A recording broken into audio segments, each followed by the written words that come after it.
बिस्मिल्लाहिर्रहमानिर्रहीम। अस्सलाम वालेकुम मेरी यूट्यूब फैमिली, कैसे हो सब। दुआ है कि रब ताला तानू सब नू खैर खरीयत ना रखे, अपने हिफ्ज़ो अमान से रखे और तुहाड़ियां तमाम जायज़ ख्वाहिशां पूरियां फरमाए।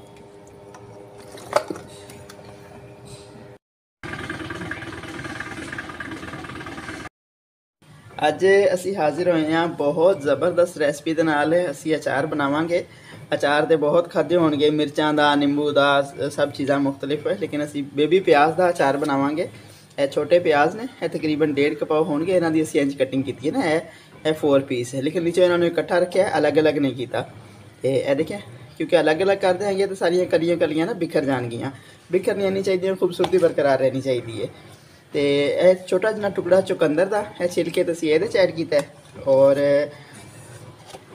यह तकरीबन 2 इंच का अदरक का टुकड़ा, जिन्हों ऐसी कटिया थोड़ा जिन्ना जो ना, इस तो जोड़ा है खाने से ऐड करने वाला, उस तो थोड़ा थोड़ा बड़ा रख के कटिया है। तो एक गुठी लसन दी है, जोड़े असी सिर्फ 2 पीस किए ने, बहुत ज़्यादा बारीक पीस नहीं किए। 8 तो 10 हरिया मिर्चा ने, जड़ियाँ असी कटिंग करके सिर्फ लंबे साइड से इन्होंने कटिंग की इन्हों की। यह गंदी नहीं है, यदा कलर है इनका, यह ना समझना कि पता नहीं शायद मैरिक चली है।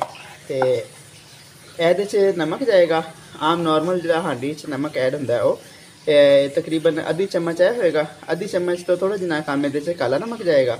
8 तो 10 लौंग ये जाएंगे और 12 तो 15 पीस काली मिर्चां दे जाएंगे। ये दालचीनी का एक टुकड़ा जाएगा। तो यह 2 चम्मच चीनी जाएगी। चीनी ये टेस्ट में बढ़ाएगी, कम नहीं करेगी। और जो चुकंदर वगैरह ये टेस्ट ना डबल कर देगी। 1 गिलास असी ये छोटा गिलास है पानी का ऐड करांगे और बाद असी ये सिरका ऐड करांगे। नाल ना रहना, बहुत ज़बरदस्त चीज़ बनेगी, बहुत टेस्टी बनेगी। बगैर तेल तो बनेगी, मतलब है कि वेट लॉस करने वाले वास्ते बहुत ज़बरदस्त चीज़ है। सब तो पहले असी पतीला रखा, ये असी कटिया होया चुकंदर ऐड करांगे। यह जड़ियाँ हैं तमाम चीज़ां ये ऐड होणगियां। बिस्मिल्लाहिर्रहमानिर्रहीम।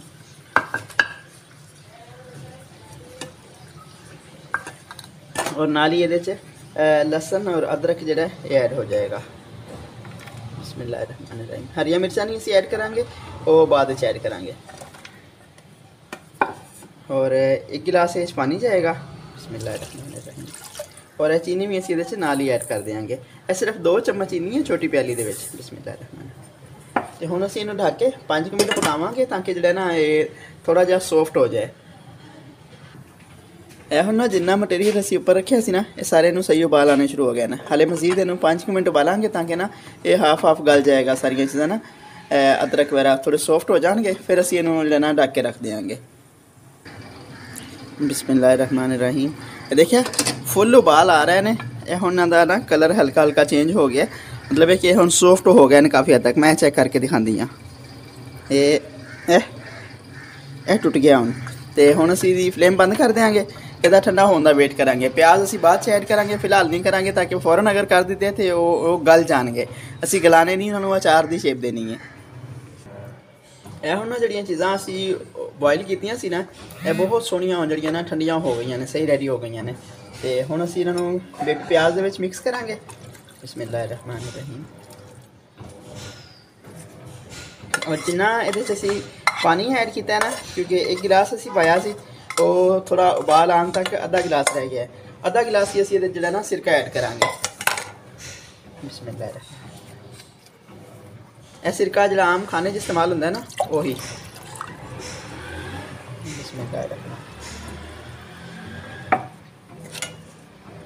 हुण इस स्टेज पर असी ये मिर्चा भी जी ना हरियाँ कट के रखी हुई भी ऐड कर देंगे। तो इनू सबनों मिक्स करके 48 घंटे वास्ते इनू असी रख देना, उस तो बाद इस्तेमाल के काबिल हो जाएगा। अच्छे तरीके से मिक्सिंग करांगे तो किसी भी एयर टाइट जार के पा के रख देंगे। और तकरीबन 1 महीने तक इनू कोई टेंशन नहीं है। इनू असी फ्रिज च रखांगे तो 1 महीना ईजीली ये चल जाएगा। अच्छा जी, अगर मेरी ऑयल फ्री अचार की रेसिपी तुहानू अच्छी लगे तो कमेंट और शेयर लाजमी करना। बाकी तुहाडे सब वास्ते दुआवां। हमेशा हसदे बसदे रहो, आबाद रहो। अस्सलामु अलैकुम।